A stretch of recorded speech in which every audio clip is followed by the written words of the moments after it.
복음은 하나님의 능력입니다. 복음이 하나님의 능력인 것은 모든 믿는 자에게 구원을 주기 때문입니다.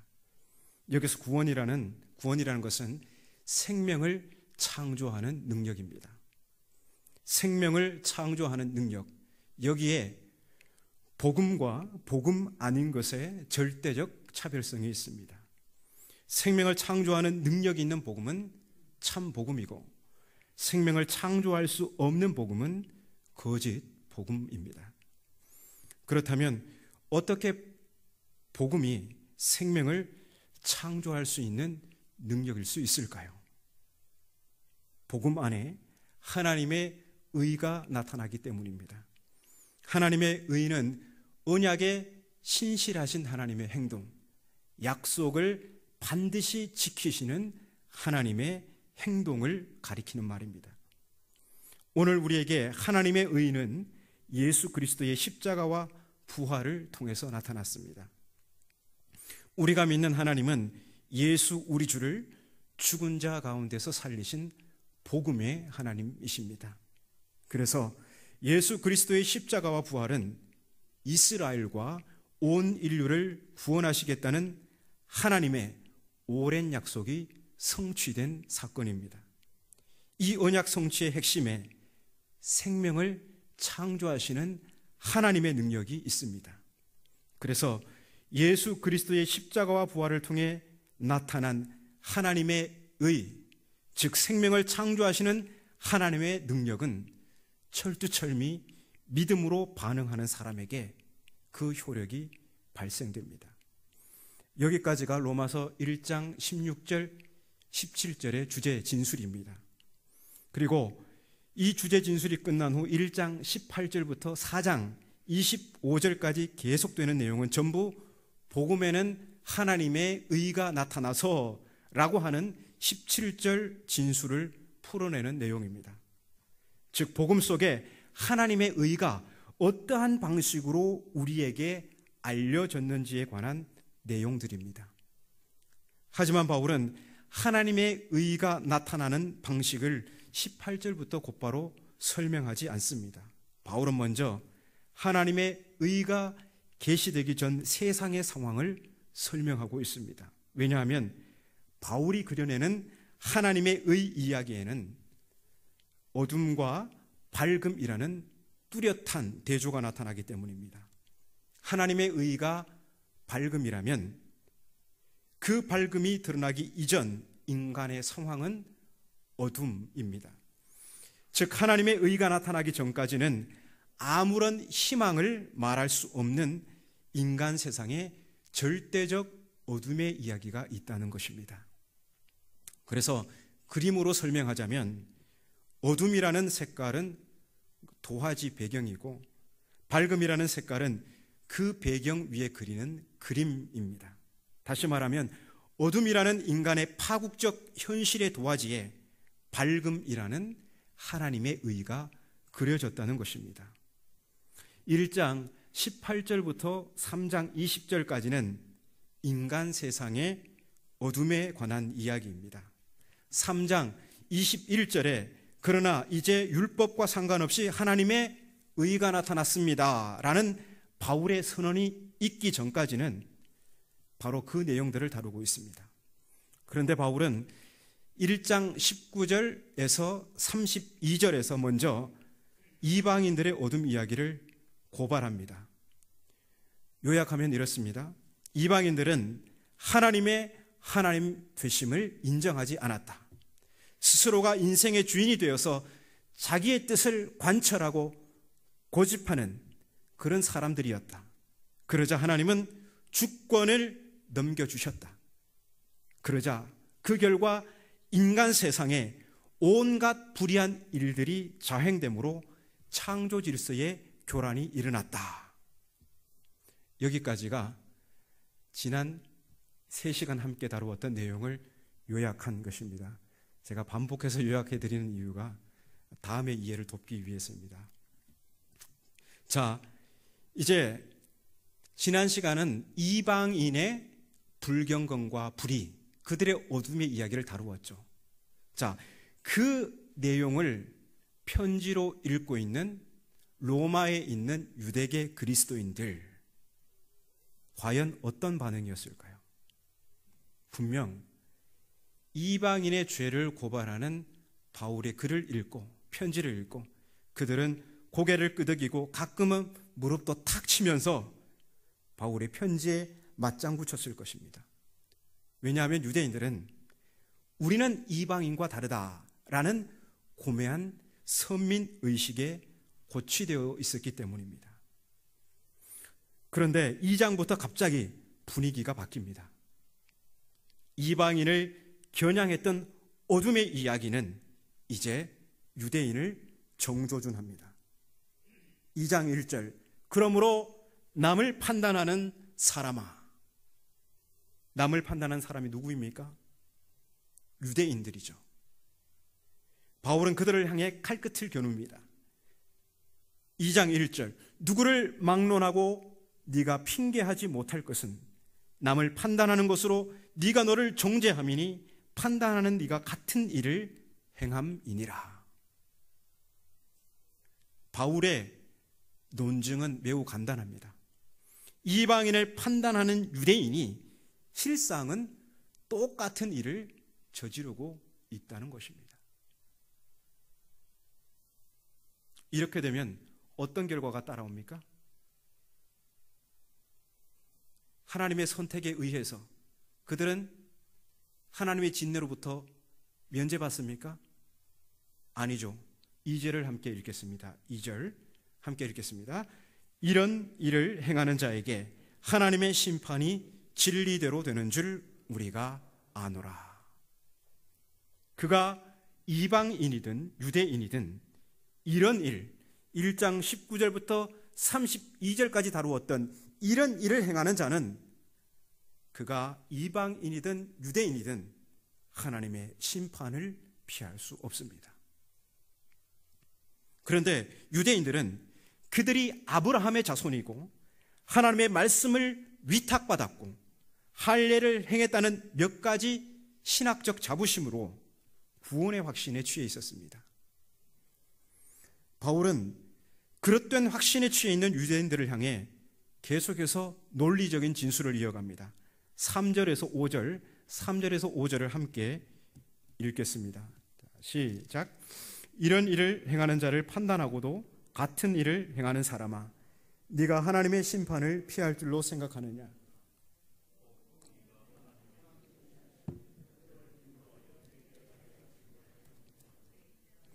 인자하심과 용납하심과 길이 참으심이 풍성함을 멸시하느냐? 네. 곧 하나님의 의로우신 심판이 나타나는 그날에 임할 진노를 내게 쌓는도다. 네. 유대인들은 하나님의 심판을 피할 줄로 생각합니다. 이방인과 똑같은 잘못을 저지르지만 그들에게 벼락 한번 치지 않습니다. 유대인들은 이 아무 일 없음이 하나님이 오래 참으시면서 그들에게 회개할 기회를 주신다는 것을 깨닫지 못합니다.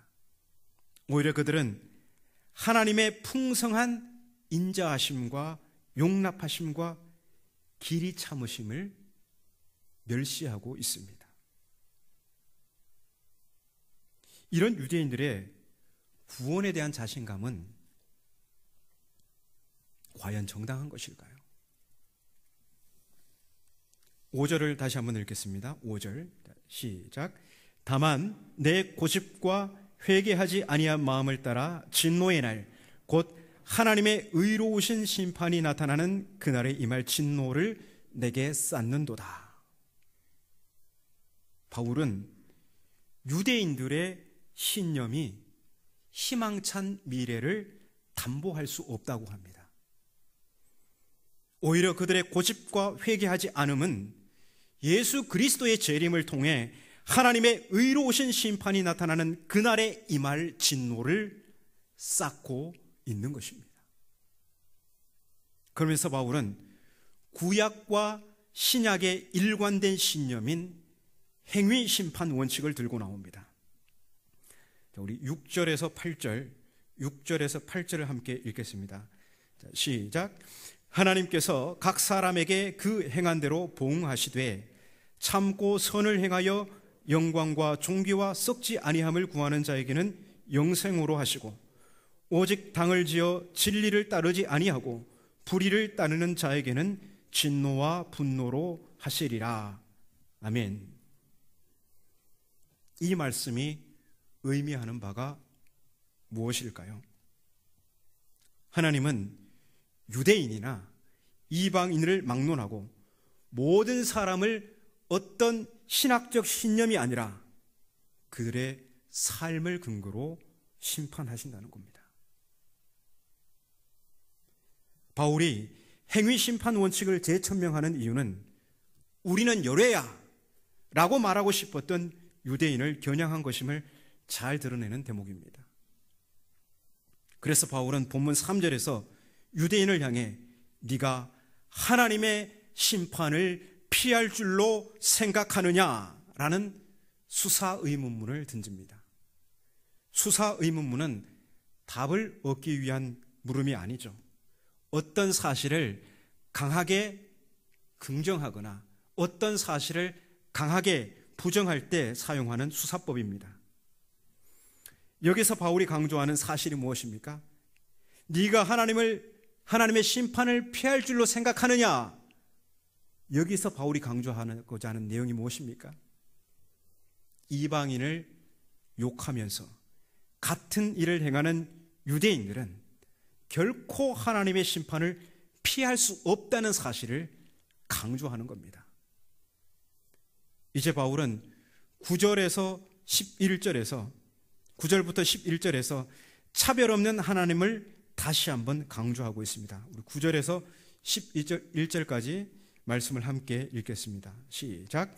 악을 행하는 각 사람의 영에는 환난과 곤고가 있으리니 먼저는 유대인에게요 그리고 헬라인에게며 선을 행하는 각 사람에게는 영광과 존귀와 평강이 있으리니 먼저는 유대인에게요 그리고 헬라인에게로다.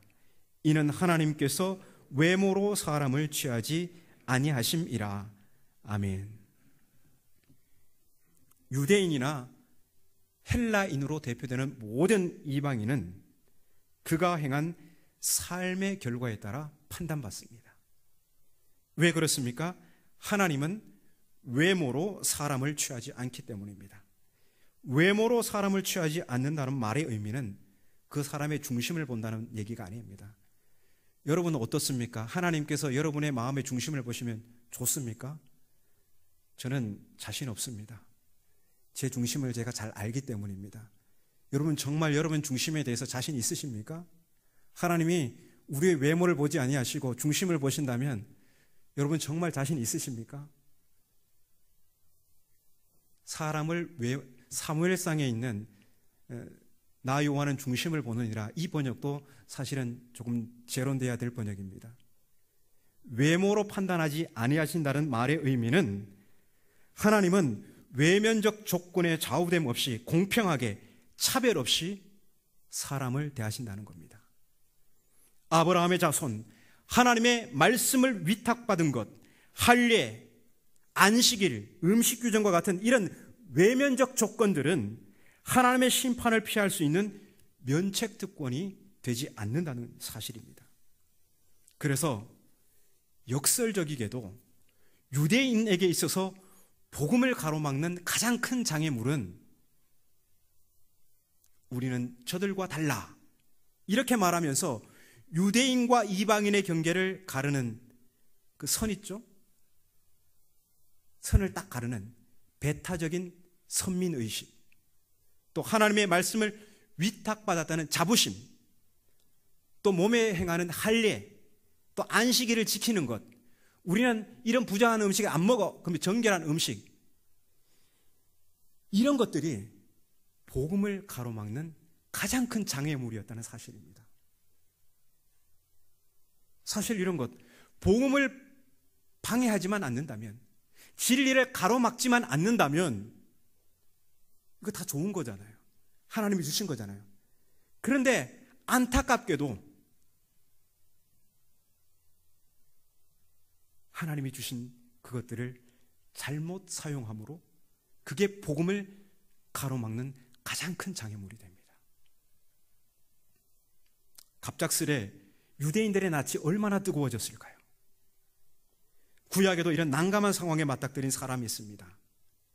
다윗입니다. 그는 이스라엘 왕이죠. 다윗의 통치로 이스라엘이 견고해졌습니다. 하지만 아직 남은 전쟁이 있습니다.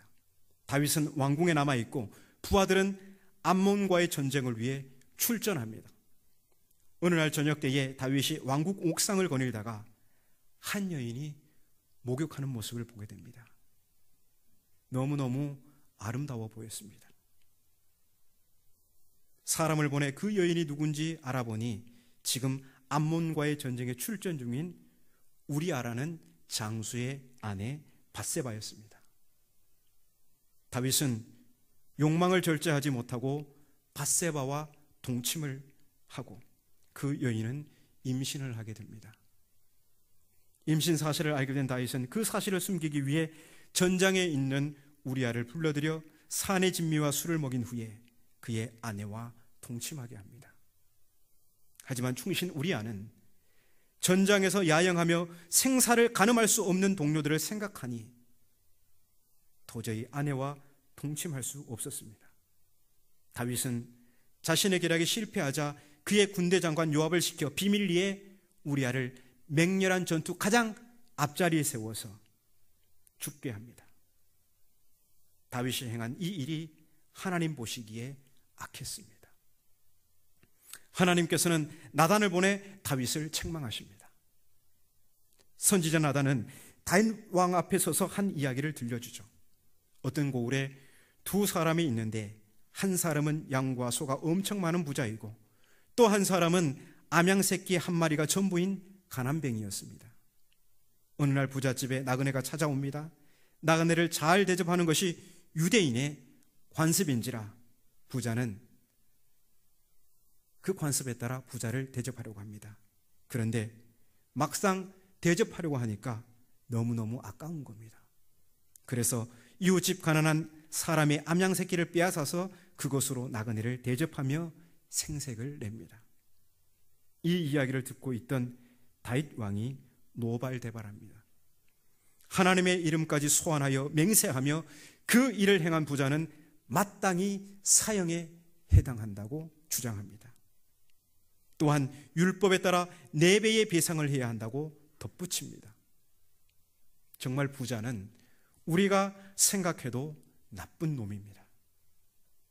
하지만 나단의 이 이야기는 어디까지나 다윗의 잘못을 정조준하기 위한 밑밥에 불과합니다. 다윗의 노기가 채 가시기 전 나단은 다윗을 향해 가난한 사람의 암양새끼를 빼앗아 나그네를 대접한 그 죽어 마땅한 죄인이 바로 당신이라고 합니다. 당신이 그 사람이라. 다윗은 의로운 분노가 일어나 노발대발했지만 자기 눈 속에 있는 들보를 보지 못했습니다. 예수님을 주님이라고 부르면서 그분의 가르침에 순종하지 않는 그리스도인, 성경은 이런 교회와 그리스도인을 향해 당신이 그 사람이라고 고발합니다. 심판의 잣대는 그리스도인이라고 해서 예외가 없습니다.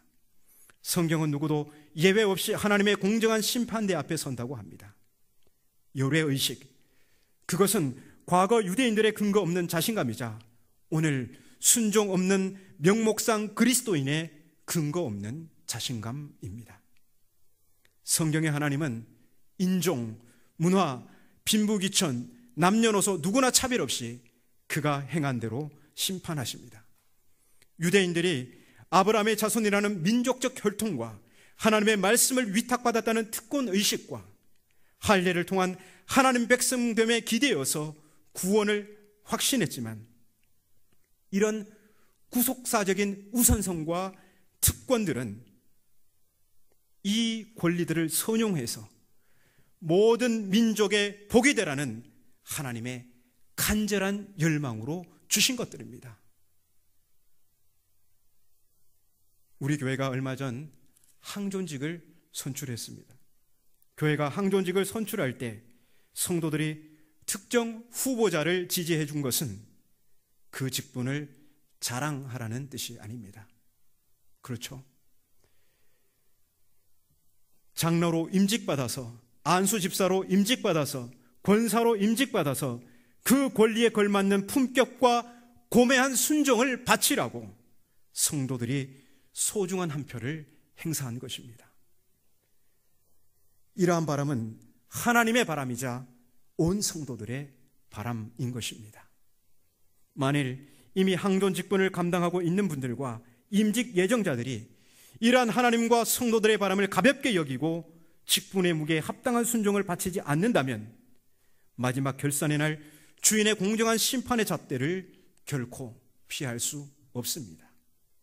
하나님의 자녀라는 권리, 직분자라는 권리는 그 권리를 바르게 행사하여 우리 교회를 지자동의 복이 되는 교회로 든든히 세우라고 준 것입니다.